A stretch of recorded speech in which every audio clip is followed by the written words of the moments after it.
जय हिंद दोस्तों, आपके अपने परिवार एनसीएस एकेडमी यूट्यूब चैनल पर आप सभी को बहुत बहुत स्वागत है। आज हम करने वाले हैं मेरे भाई क्लास 10th का साइंस। यहाँ पर हम लोग टॉप 50 ऑब्जेक्टिव क्वेश्चन लेकर आए थे। लेकिन एक बात आप लोग ध्यान दीजिएगा, जो टॉप 50 ऑब्जेक्टिव क्वेश्चन है इसका हम लोग पार्ट 1 कर लिए हैं। यानी पार्ट 1 में हम लोग 25 क्वेश्चन टोटल कर लिए थे, बाकी के बच गया 25 क्वेश्चन जो इस वीडियो में हम लोग करने वाले हैं। तो पार्ट 1 आप अभी तक नहीं देखे हैं तो प्लीज़ पार्ट 1 को देख लीजिएगा, उसके बाद ही इसको देखिए तो आपको ज़्यादा समझ में आएगा और ज़्यादा लाभ होगा। तो कोई बात नहीं, 25 गो सवाल है टोटल 1 नंबर के, समझिए कि एक क्वेश्चन 1 नंबर के, यानी ऑब्जेक्टिव का क्वेश्चन होने वाला है। तो प्लीज़ वीडियो को शुरू से लेकर अंत तक ज़रूर देखिएगा, आपके बिहार बोर्ड एग्ज़ाम के लिए बहुत ही महत्वपूर्ण साबित होगा। तो चलिए क्लास को हम लोग स्टार्ट करते हैं मेरे भाई, और देखते हैं पहला प्रश्न क्या दिया गया है। तो चलिए क्लास को हम लोग स्टार्ट करते हैं। तो पहला प्रश्न है, आप सभी के सामने बताइएगा। यानी हम लोग आज 25 के बाद से करने वाले हैं। 25 के बाद कहाँ से करेंगे? तो करेंगे मेरे भाई 25 के बाद 26 से, यानी 26वां क्वेश्चन पर चलेंगे। चलिए बताइएगा इसका आंसर क्या होगा, ये बताइए आप लोग। क्या बोला है यहाँ पर, हम लोग थोड़ा सा देख लेते हैं। देखिए बोला है कि मानव शरीर में ऑक्सीजन का परिवहन किसके द्वारा होता है। आपको बताना है कि मानव शरीर में ऑक्सीजन का परिवहन किसके द्वारा होगा। चलिए बताइएगा आप लोग कि ऑक्सीजन का जो परिवहन होगा मेरे भाई किसके द्वारा। क्या प्लाज्मा के द्वारा होगा, या फिर हीमोग्लोबिन के द्वारा होगा, या फिर प्लेटलेट्स के द्वारा होता है, या फिर श्वेत रक्त कणिकाएं के द्वारा होता है। तो आप सभी जानते हैं कि मानव रक्त में जो है ऑक्सीजन का परिवहन पूछ रहा है मेरे भाई, तो ऑक्सीजन का परिवहन किसके द्वारा होगा। तो ऑक्सीजन का परिवहन किसके द्वारा होता है बताइए। श्वेत रक्त बोलने का मतलब है मेरे भाई आरबीसी, सॉरी क्या बोलेंगे, डब्ल्यूबीसी। क्या बोलते हैं इसको? डब्ल्यूबीसी, यानी वाइट ब्लड इसको बोला जाएगा, श्वेत रक्त कणिकाएं। चलिए बोला है मानव शरीर में ऑक्सीजन का परिवहन किसके द्वारा होगा। तो ऑक्सीजन का जो परिवहन होता है किसके द्वारा होता है, तो हीमोग्लोबिन के द्वारा होता है। यानी ऑप्शन नंबर बी आप सभी को उत्तर देगा। देखिए प्लाज्मा जो है क्या होता है, तो प्लाज्मा समझिए का बोला, अगर सवाल में बोले कि रक्त का जो तरल भाग होता है उसको क्या बोलते हैं, तो रक्त के तरल भाग को प्लाज्मा बोला जाता है। ये आप लोग याद रखिएगा।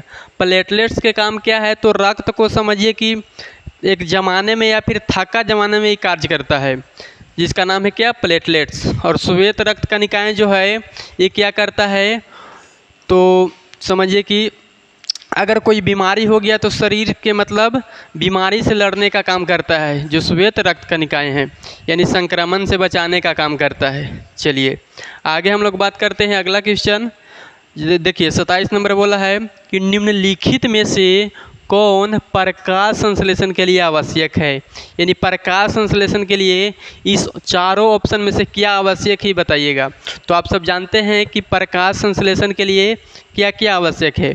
प्रकाश संश्लेषण के लिए जल आवश्यक है, सूर्य का प्रकाश आवश्यक है, और क्या है बताइएगा, तो क्लोरोफिल है और कार्बन डाइऑक्साइड है। अगर ये सारी चीज़ें हैं तो प्रकाश संश्लेषण की क्रिया आराम से हो जाएगा। तो बताइए कि निम्नलिखित में से कौन जो है प्रकाश संश्लेषण के लिए आवश्यक है मेरे भाई। तो आप सभी का उत्तर क्या आना चाहिए, तो ऑप्शन नंबर ए आना चाहिए, यानी कार्बन डाइऑक्साइड इसका सही जवाब हो जाएगा। जी बिल्कुल समझ में आया होगा। चलिए इस सब का कोई यहाँ पर काम नहीं है। चलिए अगला क्वेश्चन हम लोग देखते हैं। 28 नंबर बोला है अमीबा में अलैंगिक जनन किस विधि द्वारा होता है। या जानते हैं आप लोग कि अमीबा में अलैंगिक जनन होता है, लेकिन अलैंगिक जनन में भी किस विधि में होगा। क्या मुकुलन में होगा, या फिर द्विखंडन में होगा, या फिर बीजाणु निर्माण में होगा, या मेरे भाई लैंगिक जनन में होगा। तो बताया है कि अलैंगिक जनन में तो होगा, लेकिन किस विधि में, तो आप सभी बोलिएगा कि द्विखंडन विधि में होता है। किस विधि में, तो द्विखंडन विधि में, यानी शरीर अलग खंड में विभाजित होता है। मुकुलन के द्वारा किस में होता है, तो ईस्ट में होता है। किस में, ईस्ट। मुकुलन के द्वारा प्रजनन किस में होगा, तो ईस्ट में होता है मेरे भाई, आप लोग याद रखिएगा।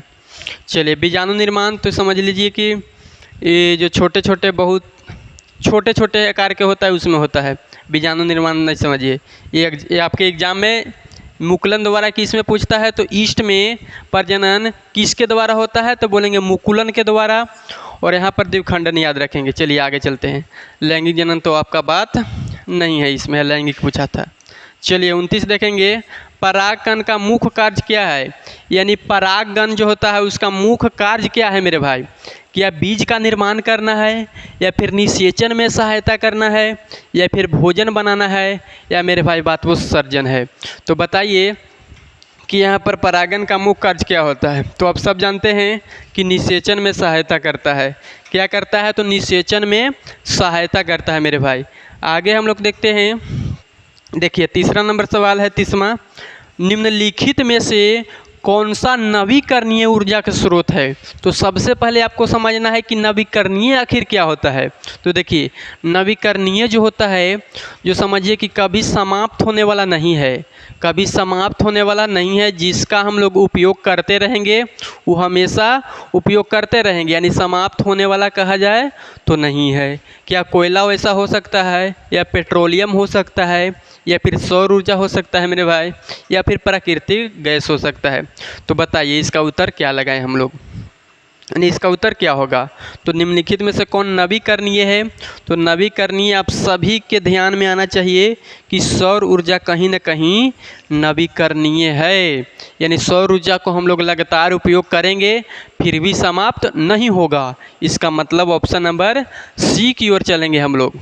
चलिए बहुत आसान सवाल है यहाँ पर। देखिए 31 नंबर क्या बोला है कि निम्नलिखित में से कौन सा अम्ल है, यानी आपके पास 4 ऑप्शन है, इसमें बताना है कि कौन अम्ल है। चलिए NaOH क्या एक अम्ल है, या फिर HCl एक अम्ल है, या मेरे भाई CaOH दी होल टू एक अम्ल है, या फिर NaCl एक अम्ल है। बताइए। तो आप सब जानते हैं कि कौन सा अम्ल है, तो ऑप्शन नंबर बी होगा। और इसका नाम क्या है मेरे भाई, तो यह हाइड्रोक्लोरिक अम्ल है। क्या है तो हाइड्रोक्लोरिक अम्ल है मेरे भाई, आप सभी को पता होना चाहिए। जो हाइड्रोक्लोरिक अम्ल है जो मानव शरीर में भोजन को पचाने में सहायता करता है। NaCl क्या है तो NaCl एक सामान्य लवण है। ये क्या है तो सामान्य लवण है मेरे भाई, इसको याद रखिएगा। NaCl क्या है तो सामान्य लवण है। ये क्या है तो यहाँ पर एक क्षार हो जाएगा जिसका नाम है सोडियम हाइड्रोक्साइड। ये क्या है, ये कैल्शियम हाइड्रोक्साइड है। ये भी बोला जाए तो एक क्षार है। तो देखिए एक बात आपको ध्यान रखना है, ऐसे बोला था यहाँ पर। देखिए क्या बोला है कि निम्नलिखित में से, फिर से देखिए निम्नलिखित में से कौन सा अम्ल है, यानी अम्ल होने के लिए एक तरीके से हम लोग बोल सकते हैं कि जहाँ पर एच से शुरू रहेगा, एच से अधिकतर में ऐसे होता है, एच से अगर शुरू रहे, जिसका सूत्र एच से शुरू रहे वो अधिकतर, या फिर बोल सकते हैं प्रायः अम्ल होते हैं। जिसका सूत्र एच से शुरू होगा वो प्रायः क्या होगा, अम्ल होगा। जैसे हम लोग देख लेते हैं, इसको बोलते हैं हाइड्रोक्लोरिक अम्ल H2SO4। यहाँ भी देख सकते हैं तो एच से शुरू है, जिसको बोला जाता है सल्फ्यूरिक अम्ल HNO3। यह है नाइट्रिक अम्ल, यहाँ भी एच से शुरू है कि नहीं, यानी अधिकतर जो जहाँ पर एच से शुरू रहे वो क्या होता है तो बोलेंगे अम्ल होता है। चलिए यहाँ तक किसी को दिक्कत नहीं होना चाहिए मेरे भाई। आगे समझते हैं हम लोग 32 नंबर सवाल। बोला नीला थोथा का रासायनिक सूत्र क्या है, यानी नीला थोथा के रासायनिक सूत्र क्या है आपको बताना है। क्या CuSO4 इंटू 5H2O होता है, या फिर FeSO4 होता है, या फिर ZnSO4 होगा, या मेरे भाई Na2SO4 होगा। तो देखिए नीला थोथा के जो रासायनिक सूत्र होता है मेरे भाई CuSO4 इंटू 5H2O होता है। आप लोग बहुत अच्छे से ध्यान में रखिएगा, और ये आपका जो है एग्ज़ाम में पूछा जाता है। इसको VVI हम लोग नोट करेंगे, ये आपके एग्ज़ाम में आने की बहुत ज़्यादा संभावना है। इसको क्या बोलता है तो इसको बोलते हैं फेरस सल्फेट। क्या बोलते हैं तो फेरस सल्फेट बोलते हैं मेरे भाई, इसको याद रखेंगे। फेरस सल्फेट का सूत्र है, यहाँ पर देखेंगे आप, इस सोडियम सल्फेट हो गया है, इसको क्या बोला जाएगा तो जिंक सल्फेट बोलेंगे। क्या बोलेंगे मेरे भाई तो जिंक सल्फेट बोलेंगे। और इसको क्या बोलेंगे तो सोडियम लिख देते हैं सोडियम सल्फेट बोलेंगे। यानी चारों के चारों सूत्र आप लोग याद रखिएगा। देखिए कितनी अच्छे से हम लोग बताने का प्रयास कर रहे हैं, यानी चारों ऑप्शन के बारे में भी बताया जा रहा है। तो अगर कंटेंट समझ में आता है, अच्छा लगता है, तो प्लीज़ चैनल को आप लोग सब्सक्राइब करके रखिए और आने वाले जितने भी वीडियो है वो आप सभी के बाद पहुंच जाएगा। तो देखिए अगला सवाल हम लोग देखेंगे। बता रहा है कि श्वसन क्रिया के दौरान कौन सी गैस बाहर निकलती है। यानी श्वसन क्रिया जब होती है तो बाहर कौन सी गैस निकलती है मेरे भाई, ये आपसे पूछ रहा है। तो देखिए श्वसन क्रिया के दौरान हम लोग अंदर कौन सी गैस लेते हैं, तो आप सभी को पता होगा कि ऑक्सीजन गैस लेते हैं।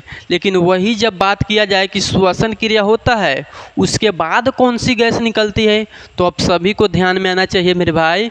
कौन सी गैस निकलती है, तो बोलेंगे कार्बन डाइऑक्साइड गैस निकलती है। चलिए बिल्कुल अच्छा, यानी ऑप्शन नंबर बी की ओर सभी को चलेंगे। देखिए आगे हम लोग चलते हैं, ये सब के कोई बात ही नहीं है। यहाँ पर देखेंगे हम लोग अगला क्वेश्चन 34 नंबर सवाल। क्या बोला है मेरे भाई, बोला कि विद्युत परिपथ में प्रतिरोध बढ़ाने पर धारा क्या होगा। यानी जब विद्युत परिपथ में अगर हम लोग प्रतिरोध के बढ़ाएंगे तो धारा के मान क्या होगा, आपसे पूछना चाह रहा है। तो आप सब पढ़े हैं, देखिए थोड़ा सा हम इसको साइड करते हैं, इधर यहाँ पर लिखते हैं, कुछ समझिएगा इसको। इसे पढ़े होंगे V बराबर आई आर, V बराबर आई आर, इसी को कौची बोलते हैं, तो ओम के नियम। क्या है मेरे भाई, तो ओम का नियम है। V बराबर क्या होता है, आई आर। तो बोला विद्युत परिपथ में प्रतिरोध बढ़ाने पर धारा क्या होगा, प्रतिरोध को बढ़ाएगा। प्रतिरोध को क्या करेगा, R क्या है, यह प्रतिरोध है। R क्या है, तो बोलेंगे प्रतिरोध है। और I क्या है, तो I धारा है। और V क्या है, तो V विभवांतर है। क्या है मेरे भाई, तो विभवांतर है, इसको ध्यान में रखिएगा आप लोग। चलिए बोला है कि विद्युत परिपथ में प्रतिरोध का मान बढ़ाना है, यानी R, इसका मान बढ़ाएंगे। मान लीजिए कि V कितना है, 10 है। मान लीजिए कि V कितना है, तो 10 है। चलिए समझिएगा, V 10 है। अगर हम लोग प्रतिरोध, अच्छा देखिए यहाँ पर मान लीजिए, चलिए समझिएगा अच्छे से। चलिए प्रतिरोध का मान बढ़ाने बोला है। अगर हम लोग प्रतिरोध का मान क्या करेंगे, जैसे मान लीजिए कि पहले 2 गुने कितना था, 2 गुने 5, 2 गुने कितना था, तो 5 था। यानी 2 में 5 से गुना करेंगे, जब आई और आर में गुना होगा तो 10 आएगा। लेकिन वही जब हम लोग प्रतिरोध का मान बढ़ाएंगे, प्रतिरोध के मान बढ़ाएंगे, यानी यहाँ पर 5 से कुछ अलग करेंगे, 6 करेंगे, 7 करेंगे, 8 करेंगे। मान लीजिए कि हम लोग 7 कर दिए, तो 7 कर दिए, तो इसको क्या होना पड़ेगा, आई के मान को कम करने पड़ेगा। आई के मान क्या करेगा, तो कम करेगा, तब ना 10 के बराबर होगा। समझ रहे हैं कि नहीं, यानी इसको बढ़ाएंगे तो इसको कम करे पड़ेगा, तब इसके बराबर आएगा। यानी क्या होगा, तो धारा के मान मेरे भाई घटती है। धारा के मान क्या होगा, घटती है। आशा करेंगे समझ रहे होंगे। जिससे आगे हम लोग बात करते हैं। देखिए आगे हम लोग देखते हैं मेरे भाई, बोला है कि आदर्श प्रतिरोध में तापमान बढ़ने पर प्रतिरोध क्या होगा। तो देखिए यहाँ पर उल्टा बोला है, आदर्श प्रतिरोध में तापमान बढ़ेगा तो क्या होगा। तो याद रखेंगे आप लोग, तापमान जब बढ़ेगा तो क्या होता है, प्रतिरोध बढ़ता है। प्रतिरोध क्या होगा, तो बढ़ेगा। यानी ऑप्शन नंबर ए की ओर चलेंगे। चलिए उत्तर दीजिए लगातार। बोला है मानव शरीर की सबसे लंबी हड्डी कौन सी है। बहुत आसान क्वेश्चन, बहुत बच्चा से ही आप लोग पढ़ रहे होंगे। बोला है कि मानव शरीर की सबसे लंबी हड्डी क्या है मेरे भाई। तो सबसे लंबी हड्डी क्या होता है, तो फीमर होता है। और ये किसका हड्डी है, तो बोलेंगे जांघ की हड्डी होता है। किसका हड्डी, तो जांघ की हड्डी है मेरे भाई। जांघ की हड्डी आप लोग याद रखेंगे, क्या है, तो जांघ की हड्डी। चलिए आगे हम लोग बात करते हैं। टिबिया जो होता है, समझिए कि दूसरी सबसे बड़ी हड्डी है। दूसरी सबसे बड़ी हड्डी की बात किया जाए तो टिबिया होता है। इसको भी हम लोग याद रखेंगे। यानी मानव शरीर की सबसे बड़ी हड्डी क्या है, तो फीमर। अगर फीमर ऑप्शन में ना रहे तो टिबिया हो जाएगा। चलिए 37 नंबर सवाल देखेंगे। क्या बोला कि श्वसन का मुख्य अंग कौन सा है। यानी जब श्वसन की क्रिया होता है तो उसमें मुख्य अंग क्या है, क्या हृदय है, या फेफड़ा है, या यकृत है, या फिर मेरे भाई वृक्क है। बताइएगा। वृक्क को क्या बोलते हैं? तो किडनी बोलते हैं। क्या बोलेंगे? तो किडनी बोलते हैं मेरे भाई, याद रखेंगे। चलिए, तो श्वसन का मुख्य अंग कौन सा है? तो श्वसन की क्रिया आप सभी को पता होना चाहिए कि कहाँ होगा? तो फेफड़ा में होगा। फेफड़ा में होगा, यानी श्वसन की क्रिया फेफड़ा से होगा। ये क्या करता है मेरे भाई? तो ये रक्त को पंप करता है, रक्त को पंप करेगा। रक्त को क्या करता है? हृदय तो पंप करता है। यकृत का होता है तो पाचन में सहायता करता है, पाचन में सहायक। पाचन में क्या होता है मेरे भाई? तो बोलेंगे पाचन में सहायक।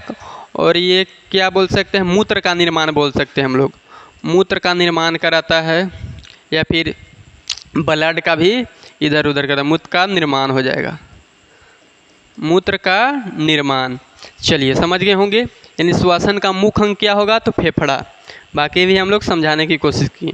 चलिए, 37 नंबर सवाल तक हो गया। हम लोग आगे चलते हैं मेरे भाई। 37 के बाद चलेंगे 38 नंबर सवाल पर। चलिए, फटाफट उत्तर देने की कोशिश कीजिए। आप सभी के सामने क्वेश्चन तैयार है मेरे भाई। बताइए, बोला है कि आरबीसी का मुख्य कार्य क्या है? तो डब्ल्यूबीसी का कार्य हमने बताया था कि क्या करता है डब्ल्यूबीसी। तो डब्ल्यूबीसी क्या करता था मेरे भाई? बोलेंगे आप सब। तो डब्ल्यूबीसी संक्रमित रोग क्षमता से समझिए कि मानव शरीर के रोग क्षमता में सहायता करता है। क्या करता है? तो रोग में सहायता करता है, यानी समझिए कि रोग से लड़ने की क्षमता को बरकरार रखता है। देखिए, आरबीसी का मुख्य कार्य, तो आरबीसी का मुख्य कार्य क्या बताए थे? तो बताए थे कि ऑक्सीजन का परिवहन करता है। क्या करता है मेरे भाई? तो ऑक्सीजन का परिवहन करता है। इसको याद रखेंगे आप लोग, इसको क्या करेंगे? तो याद रखेंगे मेरे भाई। चलिए, यहाँ तक किसी को कोई दिक्कत नहीं हुआ होगा। जब हम लोग आगे चलेंगे, देखिए 39 नंबर। देखिए, ये किसका काम है? रक्त का थक्का बनाना। तो प्लेटलेट्स का काम है। हार्मोन बनाना, इस सब समझिए कि अलग अलग है, यानी समझ गए होंगे। तो निम्नलिखित में से कौन अधातु है? यानी आपके पास 4 ऑप्शन है, चारों में से बताना है कि क्या इसमें अधातु कौन है। तांबा अधातु है, या फिर लोहा है मेरे भाई, या फिर एल्युमिनियम है, या सल्फर है। तो क्या हो जाएगा? तो क्या हो जाएगा? सल्फर। बाकी सभे के सभे क्या है? तो सभे के सभे मेरे भाई धातु है। लोहा भी एक प्रकार के क्या है? तो लोहा भी बोलेंगे कि एक प्रकार के धातु है। एल्युमिनियम भी धातु है, आप सभी को पता होगा।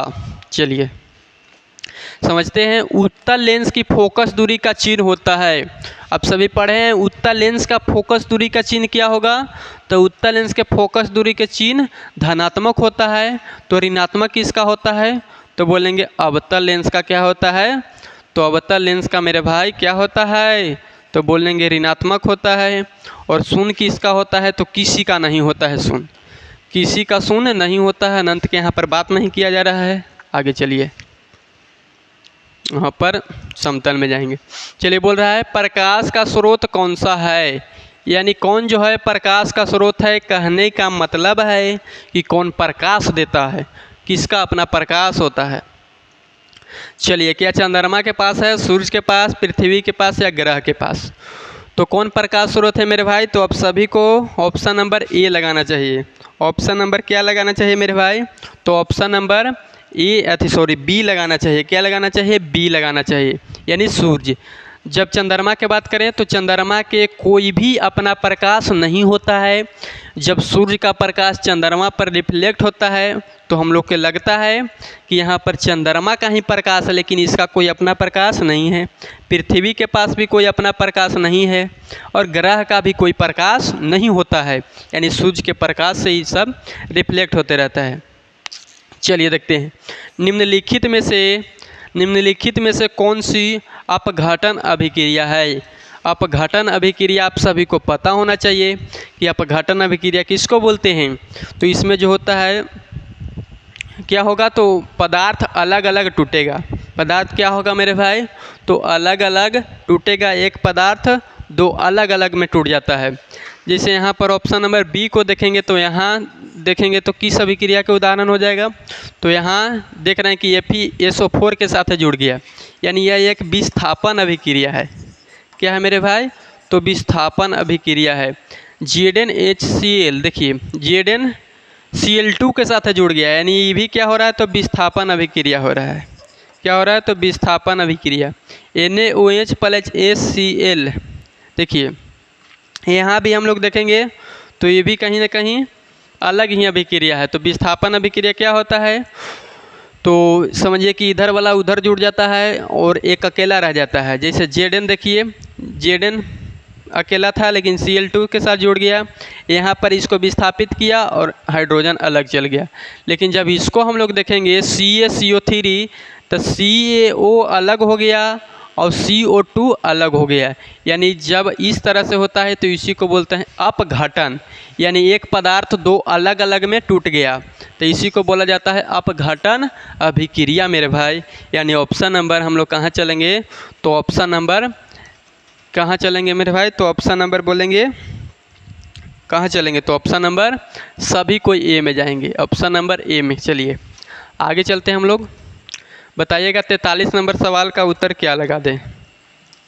बोला है कि क्षार लाल लिटमस को किस रंग में बदल देता है। क्षार जो है मेरे भाई वो लाल लिटमस को किस में बदल देगा, क्या लाल में या फिर नीला में या फिर पीला में या फिर हरा में। तो समझिए आप लोग, क्षार जो है लाल लिटमस को किस में बदल देगा, अम्ल जो होता है नीले लिटमस को लाल कर देता है।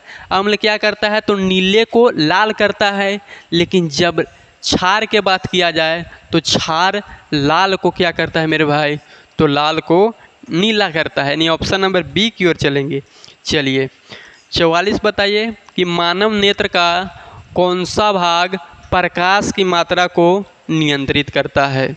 चलिए मानव नेत्र का कौन सा जो है भाग प्रकाश की मात्रा को नियंत्रित करेगा, क्या रेटिना का काम है, कॉर्निया के या फिर आइरिस के या फिर लेंस के। तो रेटिना क्या करता है, तो प्रतिबिंब बनाता है, यानी प्रतिबिंब कहाँ बनता है, तो रेटिना पर ही बनता है, यानी प्रतिबिंब बनाने का काम है इसका। आइरिस क्या करता है, तो यही तो करता है, यानी प्रकाश की मात्रा को नियंत्रित, कितना आपके आँख में प्रकाश प्रवेश कराना है, ये सब किसका काम है, तो परितारिका या फिर आइरिस। परितारिका या फिर कौन होता है, आइरिस होता है मेरे भाई। परितारिका या फिर क्या होता है, तो आइरिस होता है। लेंस का यहाँ पर तो पूरा के काम हो जाएगा। चलिए कार्बनिक यौगिक का मुख्य तत्व कौन सा है, यानी कार्बनिक यौगिक का मुख्य तत्व इसमें क्या है, तो कार्बन है, नाइट्रोजन है या फिर ऑक्सीजन है मेरे भाई या फिर हाइड्रोजन है। बताइए आप सब कि इसका उत्तर हम लोग क्या लगा दें। तो कार्बनिक यौगिक का मुख्य तत्व के बात किया है, तो मुख्य तत्व के बात किया गया है, इसीलिए क्या हो जाएगा, तो कार्बन हो जाएगा। ऐसे सभी में कार्बन पाया जाता है, लेकिन सबसे मुख्य रूप से सबसे अधिक मात्रा में कार्बन के बात किया जाएगा, यानी ऑप्शन नंबर ए हो जाएगा। चलिए 46 बोलिए, विटामिन सी का प्रमुख स्रोत कौन सा है, यानी विटामिन सी का स्रोत क्या है, यानी किसको खाने से हम लोग के विटामिन सी मिलेगा, किसमें विटामिन सी पाया जाता है बताएंगे। क्या संतरा में पाया जाएगा मेरे भाई, या चावल में, अंडा में या दूध में। तो बताएंगे विटामिन सी का मुख्य स्रोत क्या होगा, आप लोग बताएंगे। तो विटामिन सी का मुख्य स्रोत क्या होगा मेरे भाई, तो क्या हो जाएगा, बोलेंगे संतरा हो जाएगा, यानी ऑप्शन नंबर ए की ओर चलेंगे। चलिए आगे हम लोग देख लेते हैं। आगे क्या बोला है 47 कि निम्नलिखित में से कौन सी गैस अम्ल वर्षा के लिए उत्तरदायी है। अम्ल वर्षा के लिए उत्तरदायी है, क्या SO2 है या फिर O2 है या फिर N2 है या फिर H2 है। बताइए तो अम्ल वर्षा के लिए क्या जिम्मेदार है, तो SO2 है मेरे भाई। क्या है, SO2 होता है। और एक क्या होता है ये आपको बताना है कि निम्नलिखित में से कौन सी गैस अम्ल वर्षा के लिए उत्तरदायी है। तो SO2 तो हो गया, और एक कमेंट करना है आपको कि और क्या होता है इसके साथ, बताइएगा कमेंट में बताना है इसका उत्तर, चाहे आप किताब से खोज के, चाहे नेट से, चाहे कहीं से भी, लेकिन कमेंट में उत्तर देना है। चलिए बताइए विद्युत शक्ति का एसआई मात्रक है। बताइए इसमें कि विद्युत शक्ति का एसआई मात्रक क्या है, तो पता होना चाहिए इसका एसआई मात्रक क्या होगा, तो वाट हो जाएगा मेरे भाई। क्या होगा, तो वाट होगा। चलिए सही उत्तर वाट हो जाएगा, यानी ऑप्शन नंबर बी में होगा। तो बताइए कि जूल किसका होता है, तो बोलेंगे कार्य का एसआई मात्रक जूल होता है, और ऊर्जा के भी एसआई मात्रक क्या होता है, तो जूल होता है मेरे भाई। ओम किसका होता है बोलेंगे, तो प्रतिरोध का एसआई मात्रक क्या होगा, तो प्रतिरोध का SI मात्रक ओम हो जाएगा। एम्पियर किसका होता है? तो एम्पियर होता है विद्युत धारा के, विद्युत धारा के क्या होगा? तो एम्पियर होगा। चलिए